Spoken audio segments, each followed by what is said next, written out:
It's time for some Namco with Kaijuu Monogatari, which means roughly shell creature story, though the box art says shell Saurs story. Saurs like dinosaurs, I guess? Who knows? The guy on the left looks disturbingly naked, in my opinion. Published by Namco, but built by Birthday, an obscure little Japanese company that I really know nothing about. Oh, by the way, on the left is the text speed. You'll want to set it to fast, trust me. We get a lengthy introductory sequence, but let's actually take a look at King Mike's translation. I'll warn you though, Kaijuu Monogatari is one of those games that makes no sense, even in English. The plot seems pretty much in the Square and Final Fantasy style. The harmony of the world has been disturbed, and shell creatures have elemental properties: earth, wind, fire, and water. The bad guy is unfortunately called Fat Badger, not very scary sounding. This opening does have a cool effect where Fat Badger sort of appears and disappears for a split second. Hope you're watching this on the 60 frames per second version. So the heroes battle Fat Badger and get scattered to the ends of the earth. You need to get them back together and defeat the Badger. The king tells you there's rumors of other shell creatures in other parts of the world. How fast do rumors travel around this place? We saw the shell creatures fighting Fat Badger just a minute ago. Maybe your heroes have been dicking around for a few months after fighting Fat Badger? I don't know. So, Kaijuu Monogatari is very much in the Dragon Quest mode. In fact, this is the first RPG from Namco that's clearly inspired by Dragon Quest.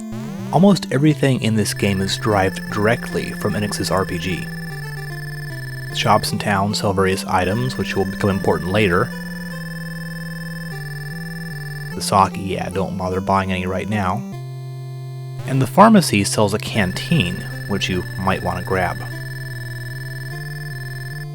Not sure why a pharmacy would be selling a canteen, but there you go. Then we have some treasure chests, which are tantalizingly out of reach.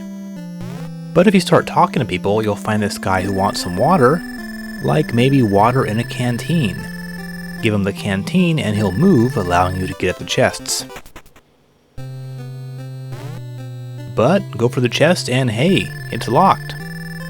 Certain chests and doors require keys, which naturally disappear out of your inventory when you use them.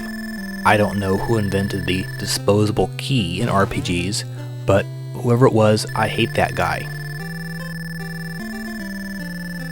Also very important is the poison poppy, as we'll see later. So first things first, go out and get some experience in gold, or pearls as they call them in this game.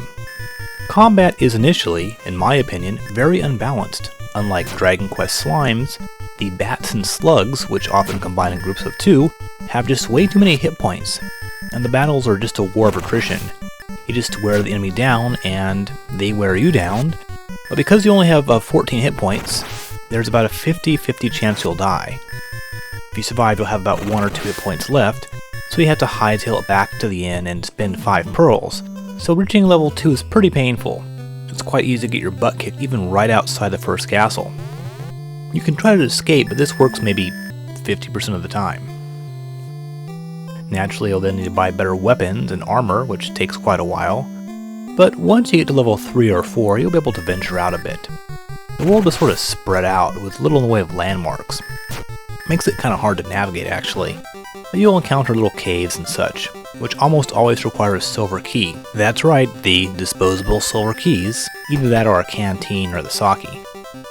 So you head back to the castle to buy the item, and then head back out to the cave or whatever, and you're going to talk to a guy who gives you a map or something.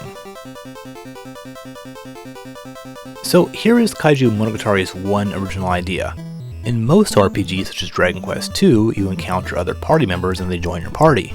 Here, however, if you open up your menu, see there's an option there called Pass. Hitting that will switch you to the next party member, who is talking to a different king, who also gives you 50 pearls and a heartstone, and you're also at level 1. Normally the first part in an RPG is the roughest going, where you have to fight basic enemies over and over, heal a lot, and then slowly and painfully become powerful enough to survive in the overworld for more than a minute. And then the real game begins. Kaijuu Monogatari, however, makes you do this 4 times. Yes, you've got to separately level up each party member from scratch and then find the other members. And each character starts in their own separate town, which are pretty much identical to all the other towns in the world. So it's sort of like Dragon Quest IV, only really lame. The game takes the most grueling, repetitive part of an old school RPG and makes you repeat it 4 times. Great job, guys! And there's very little variety, as each character has different stats and uses some magic, but really it's not a big difference. Generally speaking, your first goal is to trade in the Heartstone you start out with for a map, and the maps are really not very useful at this point. You'll encounter various villages, towns. It's pretty non-linear, though you are limited by your strength or your wealth. For example, no way would you have enough money to make the boat ride this early in the game.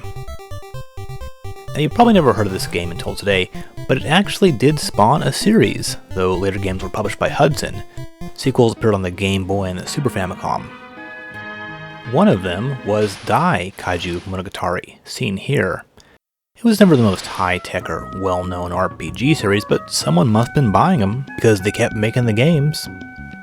Anyway, eventually you will encounter these passages guarded by goblins, which link the game's various areas together, and this is where the sake is needed. Strangely, if you have a random enemy encounter in this passage, you'll get these weird sequences on a chessboard-like floor where you fight multiple battles. And then you can finally reach the area where another character is, and if you get them together, they can join forces. In this case, it gives you a special magic spell called Magma, that uses magic points from both characters. Note here that both characters are poisoned. One completely hateful thing about this game is the way you frequently get poisoned. The poison poppy is used to cure poison, but your inventory is extremely limited. You have like 5 inventory slots at first. So it's not like Final Fantasy where you can walk around with 10 poison cures. More like 1 or 2 maximum. And then it gets worse, because getting poison causes you to constantly lose health, but also it lowers your strength, making battles damn near impossible. Your main hero, who has no healing magic, is pretty much screwed if he gets poisoned and doesn't have the poison poppy. In other words, poisoning really sucks in this game. So what we have here is a game with a very interesting and fresh approach to multiple characters, but the characters have no personality or backstory. The combat is too repetitive and doesn't really make much sense. Kupi has some magic attacks, but they always seem to do the exact same damage as his physical attacks. So what's the point of magic then? And there aren't any fancy elemental properties like in Final Fantasy. Casting ice on a fire monster does the same damage as hitting them with your own sword. And even the special magma spell is kinda lame. So it's a cool idea, but ends up being a completely unpolished game.